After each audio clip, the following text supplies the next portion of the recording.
Hello. Welcome to the Pirate History Podcast. My name is Matt. Thank you for listening.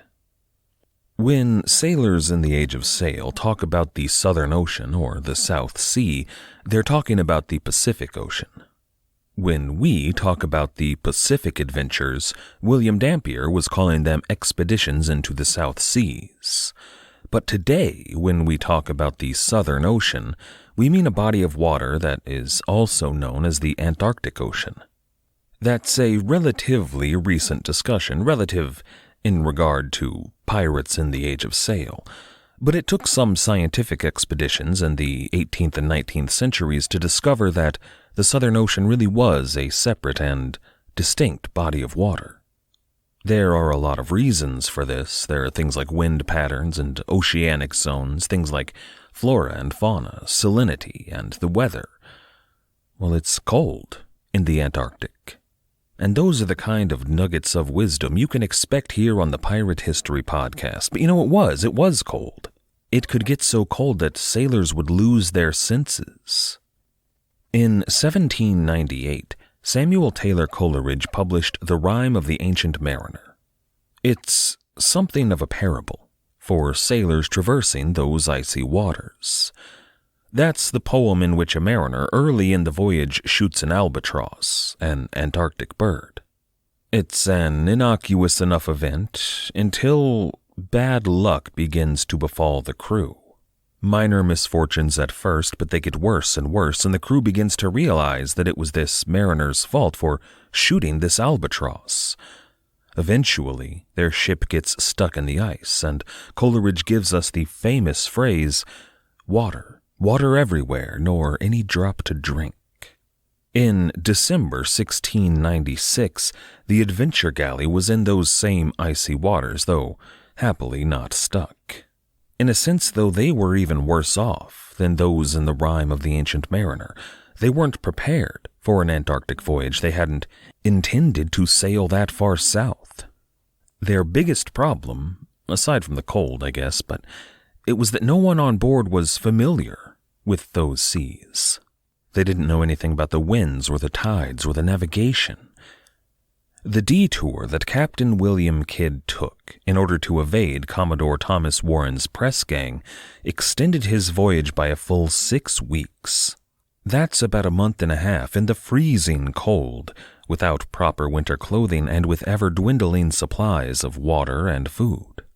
Beyond that, the region is known for its dangerous winds, occasionally still and occasionally violent. The men were forced to row when they lost the wind and to pump water from the hold when they were thrashed by storms. It was a tough voyage. Now, in the Rime of the Ancient Mariner, eventually almost everybody on board dies. There's a scene in which Death and the Grim Reaper are gambling over souls on an abandoned ghost ship. The only sailor left by that point is the Ancient Mariner himself, wearing the corpse of the albatross around his neck as a sign of his repentance for shooting the poor bird. When this repentance is accepted, the corpses of his former crewmen are reanimated to sail him back to England. Upon arrival in English waters just off the coast, the ship is sucked below the water by a whirlpool, leaving the mariner alone and floating. A father and son in a rowboat see this man floating all alone and row out to save him, but when they arrive, they believe him to be dead.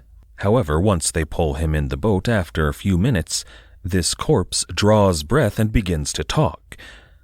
The father freaks out and gets knocked unconscious, so the mariner has to take up the oars himself to get back to shore, at which point the son, who is scared out of his wits, believing this talking corpse to be a figure of evil, exclaims, "The devil knows how to row."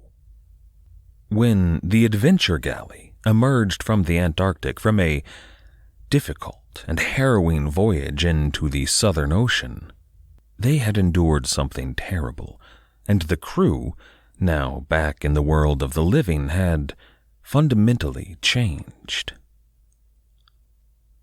This is episode 245, the devil knows how to row.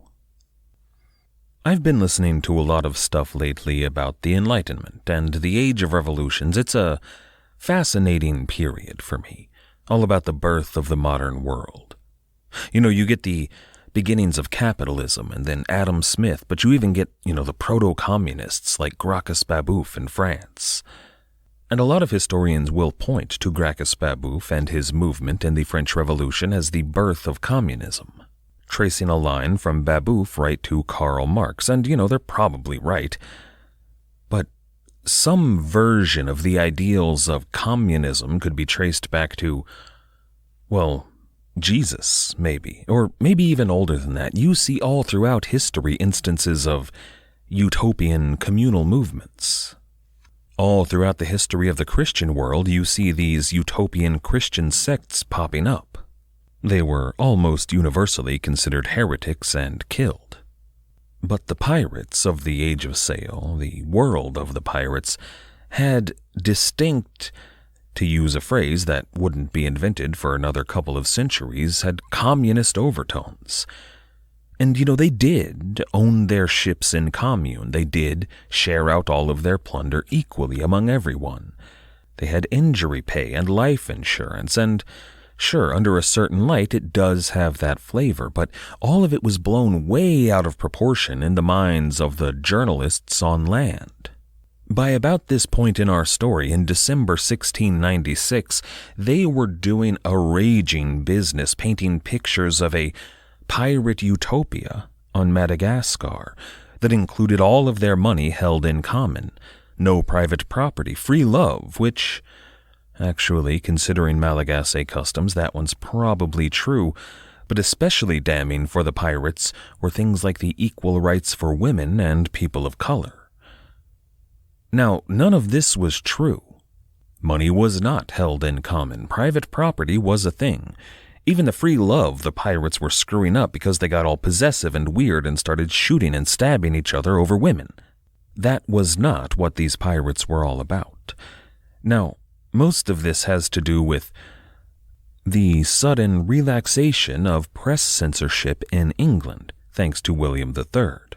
You've got this Dutchman, William III, that shows up and says you can start publishing things that you were not allowed to under the Stuarts.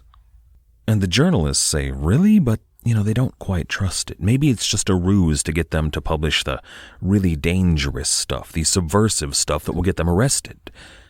So instead of publishing articles about how, hey, everybody, maybe we should own all our property in common and put all our money in one big communal pot and work together, wouldn't that be great? No. They start saying that's what the pirates are doing, right? And aren't the pirates so bad for doing it, right? Wink, wink. But this was the prevalent idea. Libertalia, though the word did not yet exist, was the prevalent idea about what Madagascar was. Now, I can't tell you what William Kidd or any of the other men on board the Adventure Galley may have expected when they reached Madagascar. We could assume that at least some of them, maybe most, but at least some, were expecting the utopia that the media was painting for them. But when the pirates arrived at, not yet pirates, when the pirate-hunting privateers arrived at St. Augustine Bay on the 28th of January, 1697, they would have been disappointed. I imagine that some of them pictured a harbor full of ships. There were beach villas and lounge chairs and a fully stocked bar with rum and wine and punch. There were beautiful women fanning the men with banana leaves, and pirates in, crowns and jewels with scepters and rings on every finger. Maybe not that, but whatever they pictured, it was not this. First of all, there weren't any ships floating in the harbor. At least, that's what we've been told. There were a couple of ships sinking in the harbor, including the old Signet.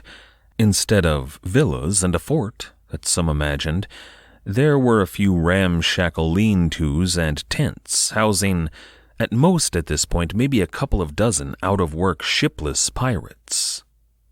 But for the men of the Adventure Galley, I bet they were thankful that there weren't any pirates around who may have been hazardous to them at this point. Were that the case, the crew of Adventure Galley were sick, they were weak, they had many of them scurvy after their extended voyage into the Antarctic. Dangerous, hostile pirates might have been the end of them. Instead, the Adventure Galley put in a little bit down the coast, a fair distance from the men who were there. Benjamin Franks, that New York jeweler, was one of the men who was quite ill and among the first to go ashore. The doctor went ashore with them to make sure that the ill were seen to. And he knew exactly what to do here. Every person with any kind of seafaring experience knew that oranges and lemons cured scurvy. The government knew it too, but they wouldn't acknowledge it officially for about another 70 years because, it's really expensive to stock up on fruit. And it didn't need to be citrus. Any tart fruit or even a leafy green would do, and they found plenty of options on Madagascar once they landed.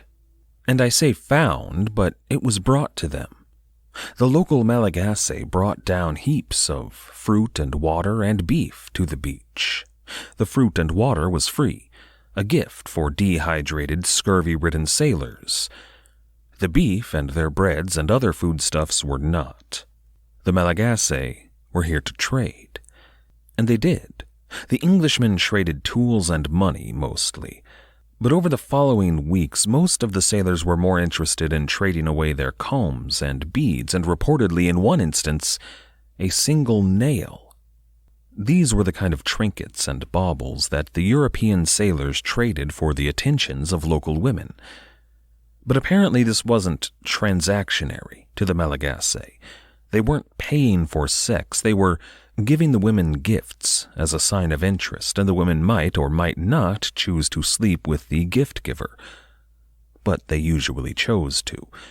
A sex anthropologist from the 1890s wrote, quote, "In this region, all the women vie for the honor of temporary marriage with sailors, as is still the case when a European ship anchors here today."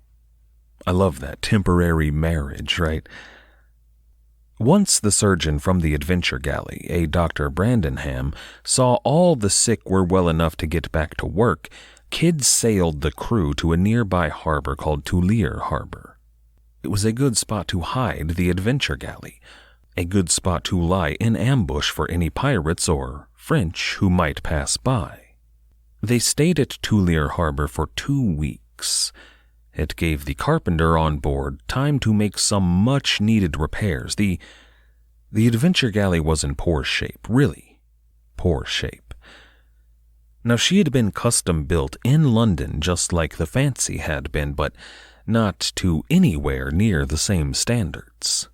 The Adventure Galley had been built for this expedition by Captain Kidd's investors who were, one and all, penny-pinching scoundrels who were in this game exclusively to squeeze as much money as possible.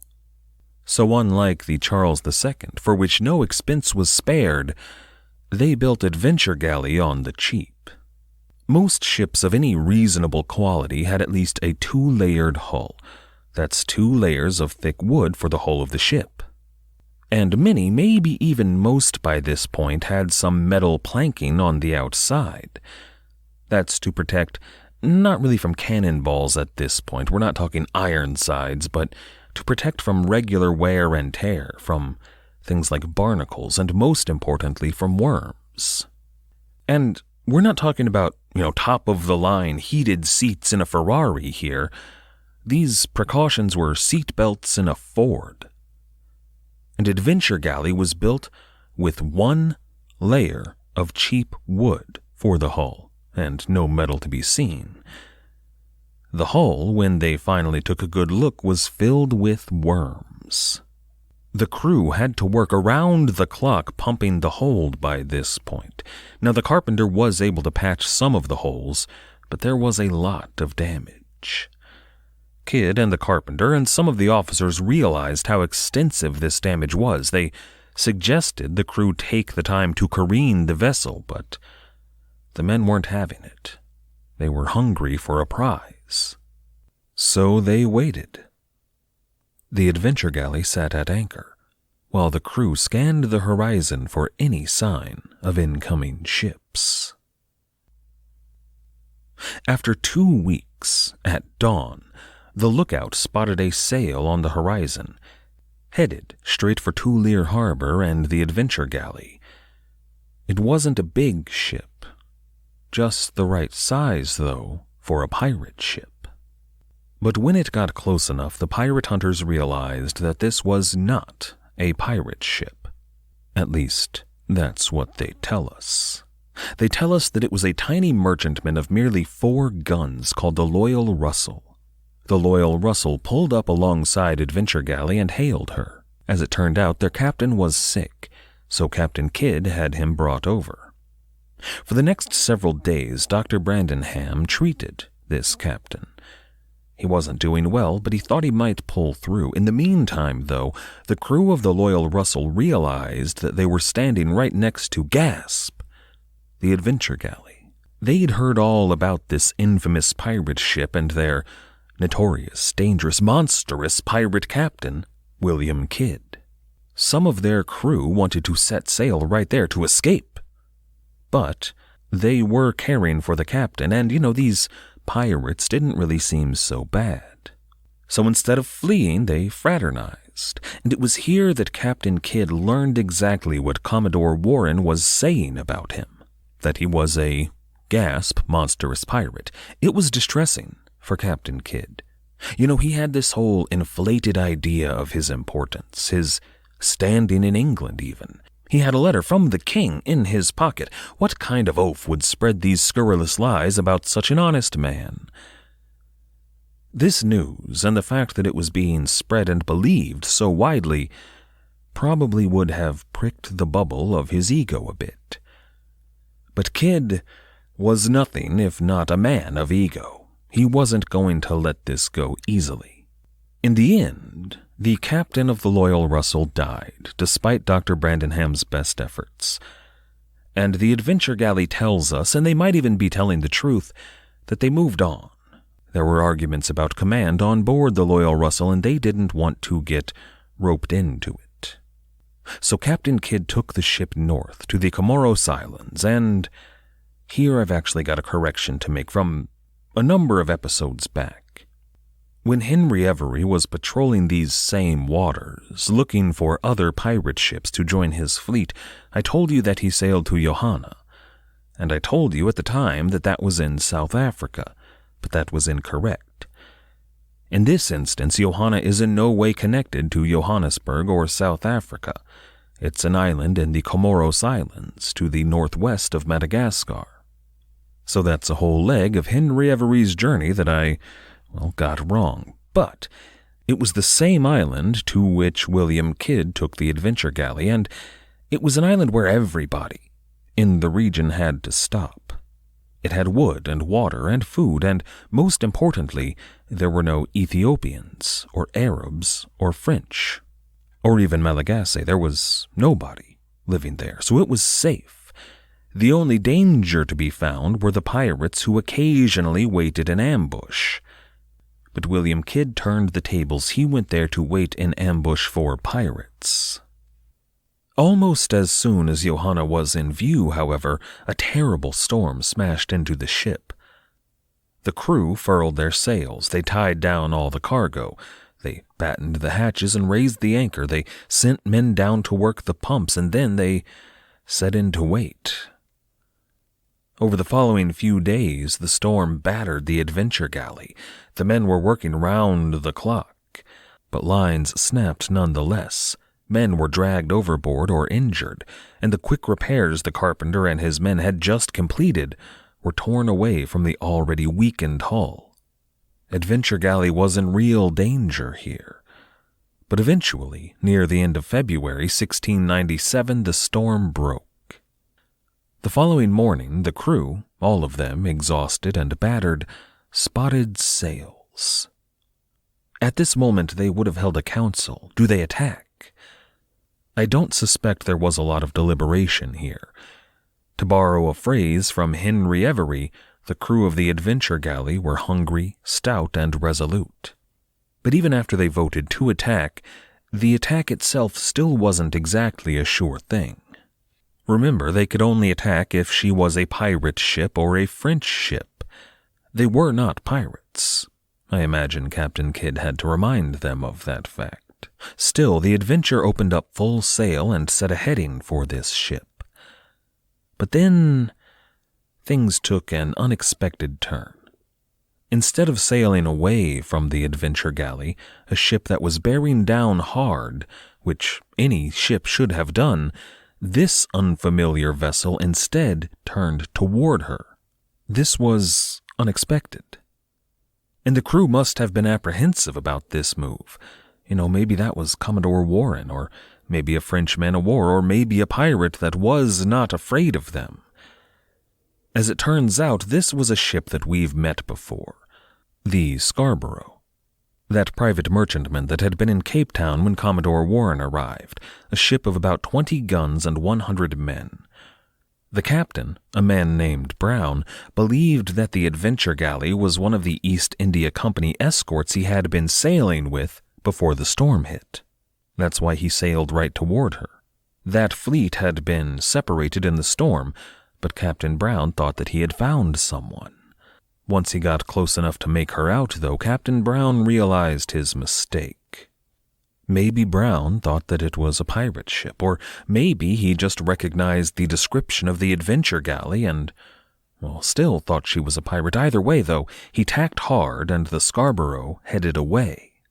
This was more like it. She was running, so Captain Kidd's men pursued. What no one on Adventure Galley knew, reportedly, but what Captain Brown had just seen from his spyglass, was another ship coming up behind Captain Kidd. It was the Loyal Russell, that ship we just met back at Madagascar of 4 guns. According to the story we've been told, this ship was a non-entity. Just headed to Johanna as well, I suppose. But to Captain Brown, from his vantage point, this would have looked very much like 2 suspicious vessels headed right for him. Have you ever seen one of those plays that are a comedy of doors, they're sometimes called? They're usually set in a parlor somewhere in Victorian England with a bunch of doors in the set. And there's always some drama behind the scenes. The wife is cheating on her husband, the husband cheating with the maid, and then there's a priest and somebody's father involved.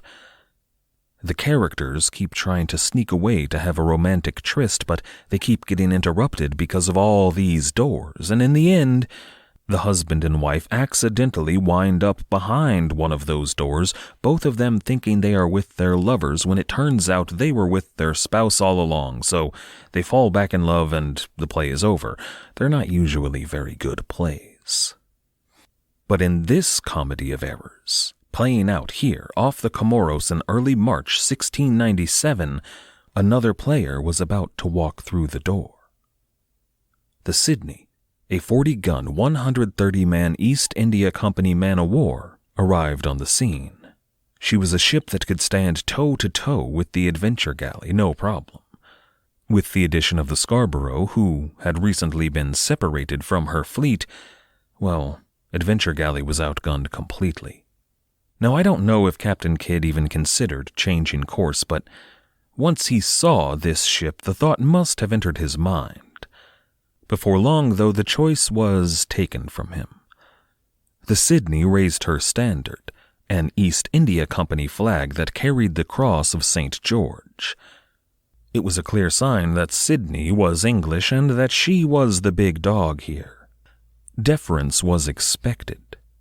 Captain Kidd, though, chose not to show his due deference. Instead of furling the topsails and coming up slowly, a sign of respect and a salute, Kidd instead raised his own flag, the King's Jack, and kept on at speed. This was seen as, and honestly it was, an aggressive move. But Kidd viewed himself as an agent of the Crown. He saw that flag as evidence that his mission and his authority, direct from King William, remember, outweighed anything that a private company might have. And to be fair, he might even have an argument to make here, but they were in the Indian Ocean. So Captain Gifford of the Sydney, an East India Company captain, well, he disagreed. Captain Gifford fired a shot across the bow of the Adventure Galley, warning Kidd to furl his sails, to slow his ship, and to salute. And Kidd did 2 of these. He furled his sails in salute and slowed the ship down. But the King's Jack, his sign of authority, that continued to ride high in defiance of the Sydney. Kidd sent a boat over to the Sydney, with a messenger, quote, who told us his ship was called the Adventure Galley, Captain Kidd commander, having a commission to take all pirates and rovers in these seas, end quote. Captain Gifford was not amused, but he stayed his hand and did not attack. The following day, all 4 ships, the Sydney, the Scarborough, Adventure Galley, and the Loyal Russell, all sailed back to Johanna together. Once they were at anchor in the harbor there, their disagreement over the pennants, their standards, that disagreement continued. Gifford demanding that Kidd lower the King's Jack, while Kidd demanded that Gifford lower the East India Company flag. Neither was going to back down. This dispute was quickly turning into a tense standoff. But then, 2 more doors opened up in that comedy of errors, and in walked the priest and the father. 2 more EIC ships arrived, both from that same convoy, and both of them ships that we've met already. They had formerly been a part of Commodore Warren's convoy, one of them commanded by a Captain John Clark. He's the same man who watched Captain Kidd get very drunk and then questioned the honesty of his designs. So completely outgunned, Captain Kidd decided it was a good time to lower the King's Jack. Still, Captain Clark told Captain Gifford all about this scallywag, all about his presumably piratical pretensions. It wasn't good news for Captain Kidd. Still, though, he went so far as to invite all the captains to his cabin for a meal, to show his true colors, as it were. But those captains refused, and in the letter they sent they questioned his honesty and his intentions again. And then a few odd things began to happen. Imagine this. Imagine that you are a captain in the East India Company, and there's another man, another captain, who had, in a drunken rage, declared his piratical intentions to you personally, which is what Captain Kidd allegedly did with Captain Clark. And you had that man in your clutches. He was surrounded by East India Company ships. He was completely outgunned. Do you, in that situation, let him leave? A Commodore in the Royal Navy, a Commodore who had been your commander a few days prior, had told you that this man was a suspected pirate. Would you let him sail away? I mean, of course not. You'd aim your guns, you'd board his ship, you'd arrest him, and you'd carry them all back to India or London or wherever they could be tried and hanged. So why, when Captain Kidd informed Captain Clark that he was going to leave, that he was going to set sail, why did Clark just let him go? That's what happened. No muss, no fuss, no fight. He just sailed away. I can't see any good reason for it except for maybe one. That Captain Clark and Commodore Warren and all the rest of these august gentlemen, that they were lying. After the fact, they were deliberately and in concert telling a falsehood. I think that at this point in our story, Captain Kidd was far less of a pariah than what we've been told makes him out to be. Take this piece of evidence. Captain Clark would later tell some Royal Navy investigators that Captain Kidd fired at the Sydney, that he took a shot at her.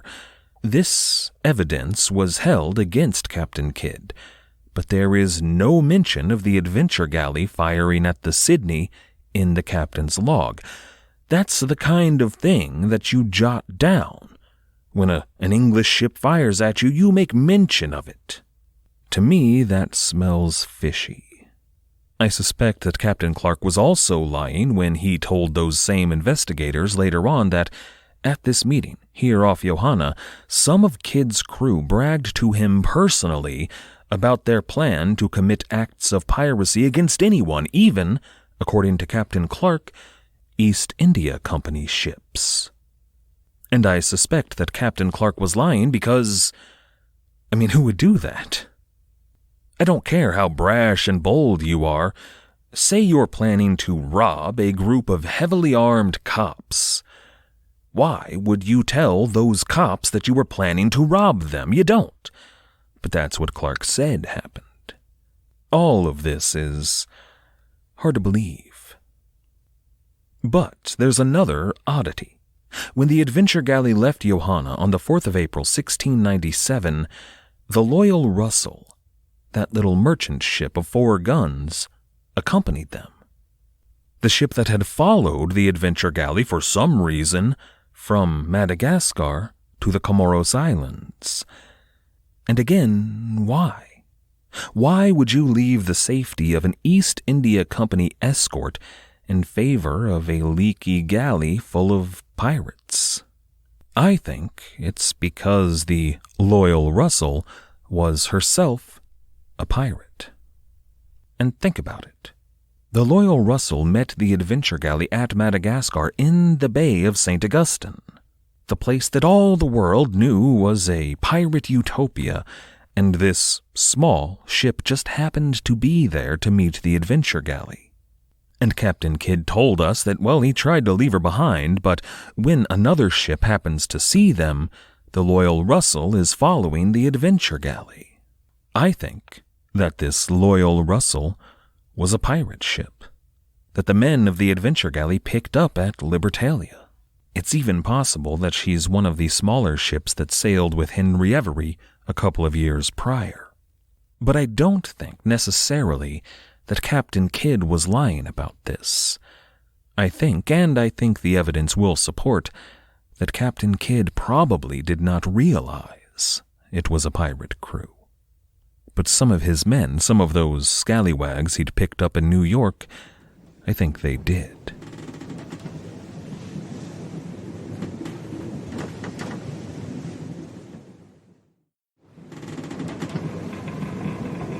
The Comoros Islands are an interesting region. Culturally and ethnically and historically speaking, they're fascinating. But their history can be a little bit tough to parse out. Most of it was recorded by Muslim missionaries way after the fact, centuries after the fact, and most of it rings about as true as St. Patrick driving the snakes out of Ireland. As far as I can tell, they were originally settled by the same Malagasy peoples who populate Madagascar, around the same time even. There may or may not have already been Swahili people from mainland Africa living there, but one way or another the Swahili were eventually enslaved by the Malagasy. Over the next few centuries there was a lot of cultural back and forth and a lot of people having babies, and eventually the Comoros became a culturally distinct region. It was about 1000 CE when the Muslims arrived. In 2 distinct groups there were Arabian Muslims and Persians that colonized different islands in the Comoros, looking apparently for ingredients for perfume, but also slaves.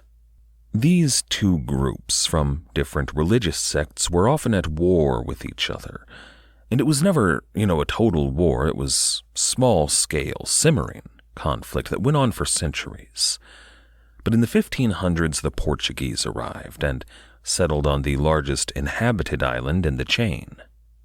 The Portuguese kicked out the Muslim inhabitants of that island, and those inhabitants moved to the island of their old simmering enemies. They were now in close contact and conflict with each other.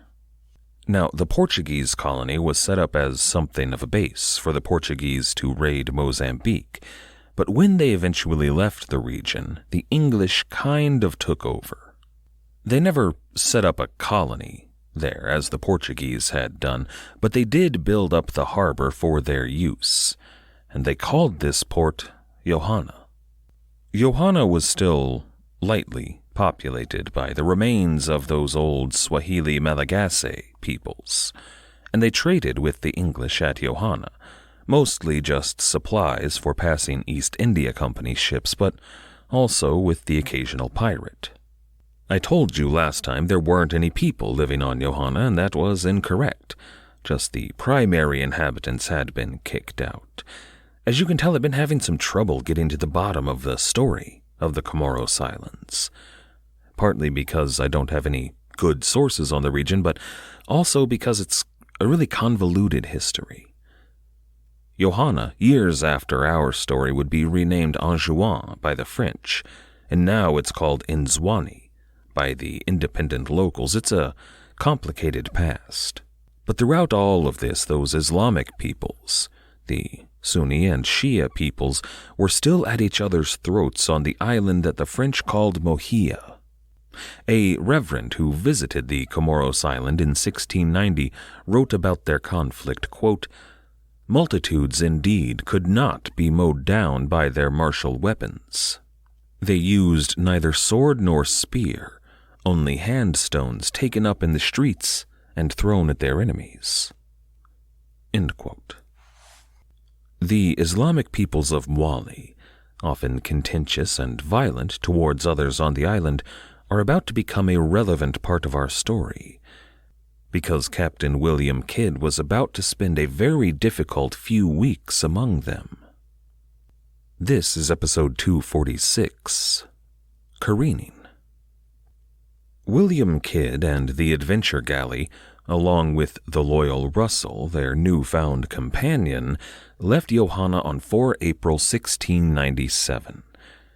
In doing so, they left behind Captain John Clark and his small fleet of East India Company ships. They also left behind the much more friendly people of Johanna. But the Adventure Galley was not safe amidst all those East India ships. She wasn't safe anywhere.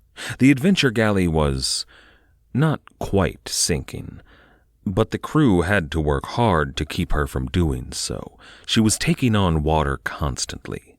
They sailed for the nearby island at Mohia and put in at a lonely, abandoned stretch of beach. But it was a small island. Adventure Galley attracted attention. Before long, the locals were swarming the beach with goods to trade. They sent out boats to greet Adventure Galley and the loyal Russell, and their emissaries climbed aboard. When they smiled, though, the men's mouths were stained a blood red. Richard Zacks has some fun imagining the common European fear of cannibals in the remote corners of the world. And I imagine that the crew was a bit freaked out here. The locals chewed the betel nut. It's a moderate narcotic and very habit-forming. Addicts will often have blackened teeth, with gums and lips that are stained a bright red. I don't recommend you Google it. Users can oftentimes develop some pretty gnarly cancers that eat away at the flesh around their mouths. So I imagine that this experience was a bit unnerving for the crew. But none of these men were armed, and everybody on board Adventure Galley was, so they weren't in any immediate danger. Beyond that, they were clearly welcomed by the inhabitants of Mohia. There was a language barrier, naturally, but they were all friendly enough. But they did some trade, and Captain Kidd managed to secure permission to careen the ship. And here I'd like to spend some time talking about careening. It's really one of the cornerstones of the pirate experience. The stories of Blackbeard and Charles Vane and all the pirates of the height of the Golden Age, well, they're filled with references to pirates cleaning their ships. And it was always a dangerous process. If you're careening your ship alone, that means beaching your ship so she can't maneuver or fire. It was a moment when an enemy could happen upon you while you were completely vulnerable. Now, every ship had to be cleaned, and careening a ship was not a unique experience to pirates, but it was a rare practice for ships in the civilized world. You see it mainly among pirates and smugglers and explorers, people who were far from a proper or a friendly harbor. See, most ships were cleaned in a dock. The very best ships, the top-of-the-line ships of the line, were cleaned in the dry docks of London and Amsterdam and La Rochelle and Cadiz. A dry dock is a dock that can be closed and then sealed, and then all of the water would be pumped out.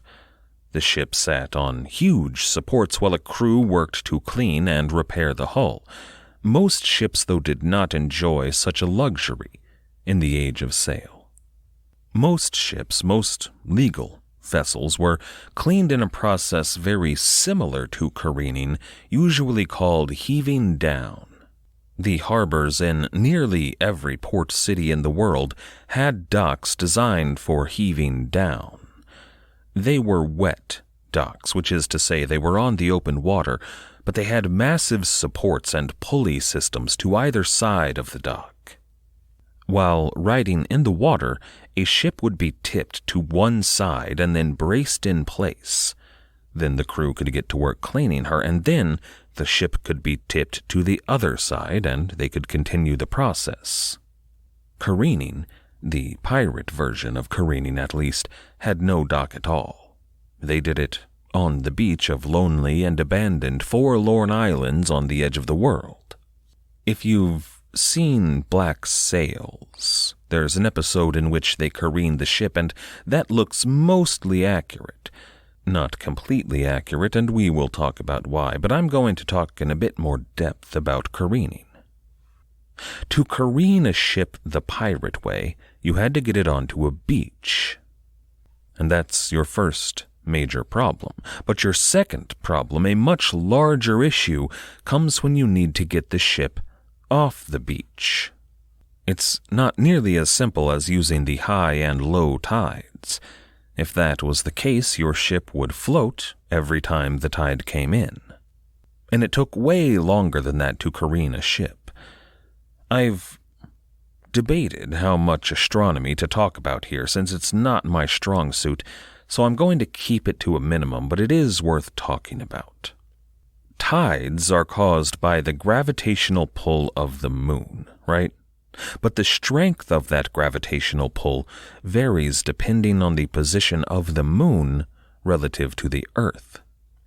Twice a month, the tide is at its strongest. That means that it comes in higher and goes out lower. The most drastic difference between high tide and low tide. This happens at the new moon and the full moon. That's when the moon is between the sun and the earth, and when it's gone around to the other side, when the earth is between the moon and the sun. If you picture a clock, and 12 is pointing at the sun, that would be at 12 o'clock and 6 o'clock. These highest and most drastic tides twice a month are called the spring tides. On the other hand, the weakest of tides, when the difference between high and low is at the least, that happens also twice a month, when the moon is at a right angle relative to the sun and earth, the quarter moon and the three-quarter moon, 9 and 3 o'clock. Those lowest of all tides are what they call a neap tide. That is when you want to beach your vessel to careen her. You want the tide at its lowest so you can get your ship onto the beach, and then, when the spring tide comes in, you'll have plenty of water to float your vessel and make your way back to sea. But that's a limited window, the neap tide, and if you miss it, you're going to have to wait 2 weeks to try again. Now, Adventure Galley arrived at Mohia at the spring tide, which gave them 1 week to get ready to beach their ship. Plenty of time, really, not to worry, if they got to work. They had one big advantage here. They had the Loyal Russell. The Loyal Russell was that small 4-gun ship that they'd met at Madagascar, that had followed them to the Comoros Islands. And for some reason, she was willing to help the Adventure Galley. The first step was unloading the big guns. The Loyal Russell took on all of Adventure Galley's 34 guns. Now, they couldn't all be mounted to fire, of course, but every gun that could be was. And some were taken to shore to bolster the defenses of the camp that the men were building there. But Loyal Russell here wasn't only taking on the weight of the big guns. She was taking on the task of defending the Adventure Galley while she was vulnerable. Now, this is weird. In the story we've been told, Loyal Russell just kind of happened upon the Adventure Galley, and Captain Kidd tried to leave them behind, but the smaller ship followed after him. And now, for some reason, Kidd is just okay with handing all of his guns over to a ship that could, if she chose, just sail away with them. When the Adventure Galley was beached for careening, it's not like he could do much. She'd have a week to get away. Does this sound reasonable to you? Even if Kidd was going to put his own men on board the Loyal Russell to ensure they didn't stab him in the back, well, why would the Loyal Russell agree to do it? I mean, what profit could they expect from the Adventure Galley here? The Loyal Russell is usually characterized, well, you know those old cartoons where there's a little bulldog that follows the big bulldog around? And he's always kind of yappy and annoying. Come on, Mac, we'll get him, Mac. And then the bulldog slaps him and says, yeah, shut up. Richard Zacks compares the pair to a shark. That's the Adventure Galley, and the Loyal Russell as one of the pilot fish that surround and follow the shark. In Captain Kidd and the War Against the Pirates, Robert C. Ritchie writes, quote, "The Loyal Russell, a sloop from Barbados, came to Madagascar to buy slaves. Earlier it had visited the Cape Colony, where Commodore Warren had suspected it of being in consortship with Kidd. There is no evidence for such a partnership, but it was fortunate for Kidd." End quote. Now, I'd like to be clear. I don't have any evidence for the wild claims I'm about to make. But none of the story of the Loyal Russell, none of the versions we've been fed make any sense to me. If they sailed to Madagascar to buy slaves, well, where were they? If they had some on board, then why were they following Captain Kidd around? They should be going back to America or England or wherever they were planning to sell those slaves. But instead they're gallivanting around the Indian Ocean with Captain Kidd.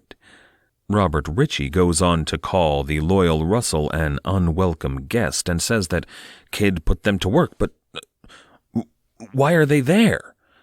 And when you see what's going to happen to the Loyal Russell down the line, what? None of it makes any sense. So I have 3 theories.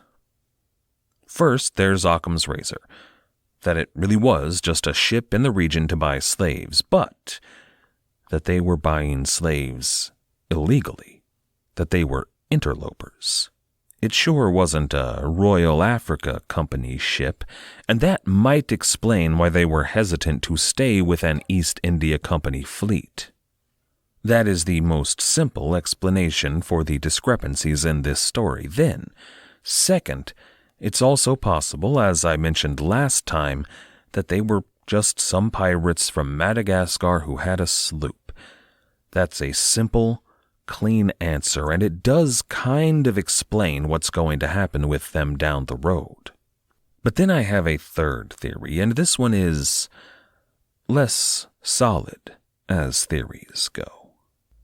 Do you remember when Adventure Galley set out from New York City, I briefly mentioned a small ship that Adventure Galley had with her? I told you to forget about that ship because she disappears from the story pretty immediately. And there seems to be some confusion, maybe just on my part, about who that ship really was. I've seen at least 2 different names for the ship and seen her described as both a pink and a sloop.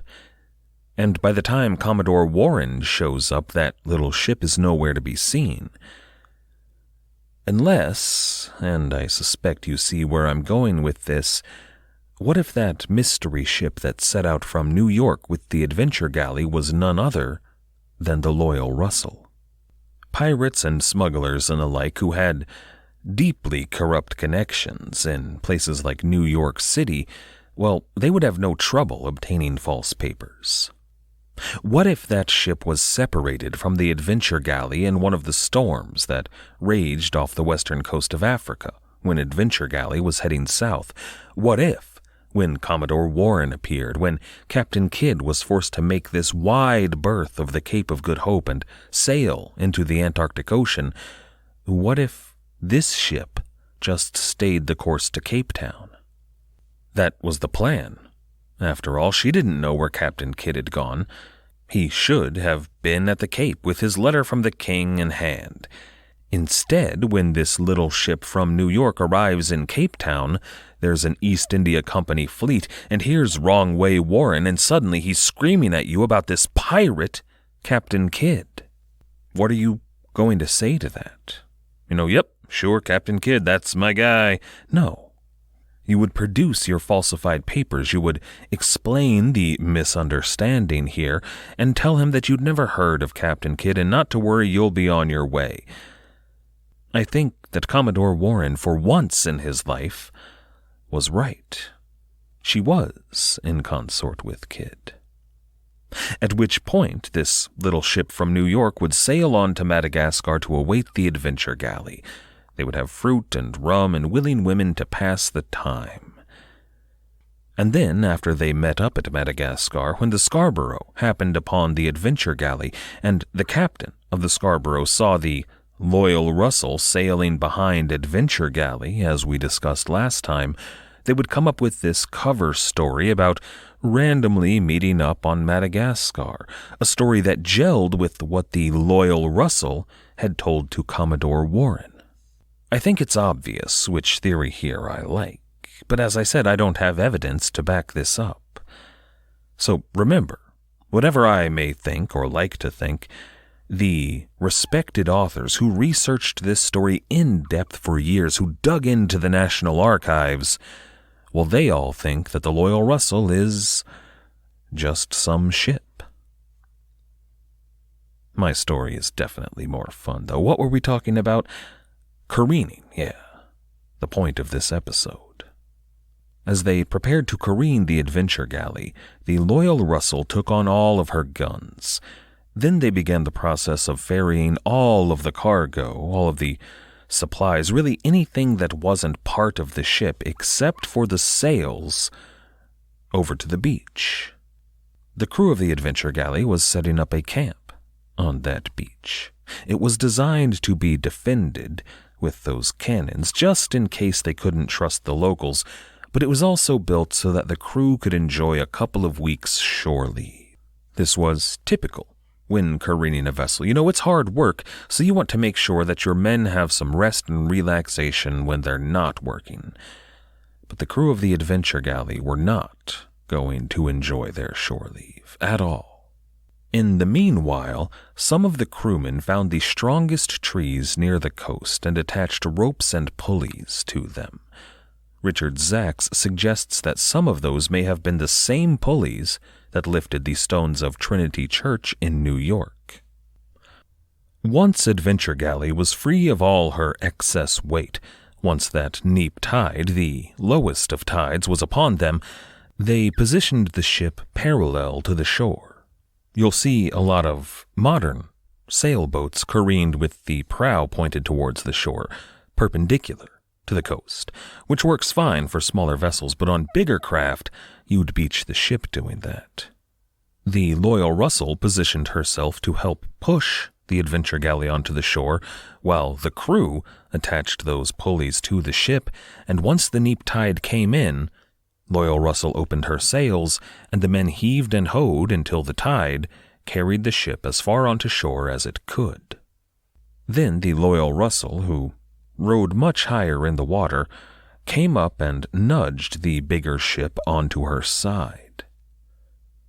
When the tide pulled back, with the Loyal Russell, the crew climbed aboard and tied those ropes attached to those pulleys to the deck, not to the masts. Finally, with the ship secure and in position, the crew could get to work. In this case, when the carpenter and the captain assessed the damage, it was bad. The ship looked like cork. It was full of holes. It was amazing that it had made it this far at all.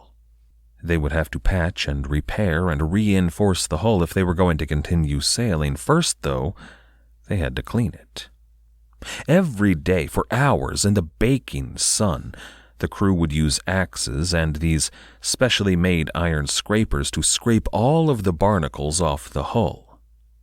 And then they would have to dig the worms out of the wood. Now, they weren't actually worms. They're a species of warm water clam that burrowed into floating wood. They've always existed. You'll see the marks on driftwood today, but in the era of a wooden sailing ship, they were a real menace. They sank more than a few ships in the age of sail. Once the hull was relatively clean, they had to pry the planks apart ever so slightly, but then fill the gap with tar and pitch to reinforce the seal of the hull. Where the damage was extensive, they actually had to add patches or sometimes replace planks entirely, which was difficult and time-consuming work. And then, once all that was done, the Loyal Russell came back in and pushed the ship to the other side. They had to do it all over again. It was hot, hard, long, and grueling work. And usually that was alleviated by the rest and relaxation that the crew would enjoy. If you've seen that episode of Black Sails, you'll remember that they roasted a pig.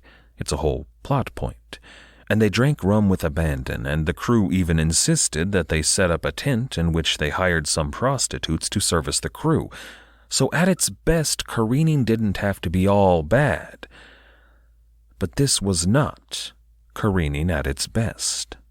Mohia was a Muslim island. They didn't have any pigs to roast, but that's fine. They've got goats and yogurt and fresh fruit, and that'll do. Of course, they also didn't have any rum.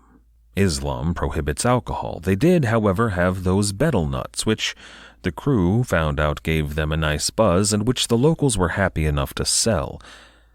But then they didn't have a tent. There wasn't even a brothel in town. The women, who they rarely saw, they were all hidden away, and when the crew did manage to spy one of the women who came to sneak a peek at these strange foreigners, well, the women were covered from head to toe, which naturally drove the men of the Adventure Galley even crazier. So there were none of the pleasures of time ashore to enjoy, but it's about to get a lot worse. The crew began to get sick. Today we know all about yellow fever. It's a horrible disease. It tends to affect more severely people from generally temperate climates, Europeans and Americans today, who visit tropical climates. It's carried by tropical mosquitoes, and if you're going to be visiting tropical climates, they suggest you get a vaccine beforehand. There were times in the past before the vaccine existed when entire armies would be devastated by yellow fever. When the Americans invaded Cuba in 1898, they were almost unable to continue the war because of the sudden outbreak in their ranks. I don't really want to talk about the symptoms. They kind of gross me out. At its worst, terminal cases have been known to, and if you'd like to skip ahead a second, this is the time, they've been known to vomit up blood and can even cough up lung tissue or lung lining. It's a terrible affliction, and it kills a large percentage of the people that catch it. And this crew of New Yorkers and Londoners and people who had never been to the tropics before, this was their first stop of any real length in the tropics. They began to get sick. Dr. Brandenham did his best to treat the crew, but even the best medicine of the day just wasn't up to the task. Plus, Brandonham had a bit of a drinking problem, so he wasn't the best doctor they could ask for. At its height, a full 2/3 of the men fell ill. That's 100 out of 150 men, including Samuel Bradley, William Kidd's brother-in-law. Now, Samuel Bradley got better, but 40 of the crew did not. They died and were buried at sea. Now, this was a tragedy. In loss of life, men lost friends. Family members would never see their sons and brothers and husbands again, but it was a real concern for the crew very immediately. They lost almost 1/3 of their manpower. This slowed the careening work naturally. It took a full 5 weeks, thanks to the timings of the spring tide and all of the sick men, but by mid-May, when the ship was ready to sail, not in perfect shape, but as good as she was going to get, the Adventure Galley was short on men. They barely had enough men to operate the ship, and should they come upon a prize, a pirate or a Frenchman, they might not have enough to take her. Their mission was in danger of falling apart, and Captain Kidd knew that he needed to find recruits. Next time, Captain Kidd is going to find those recruits, but all of them will be men of dubious loyalty.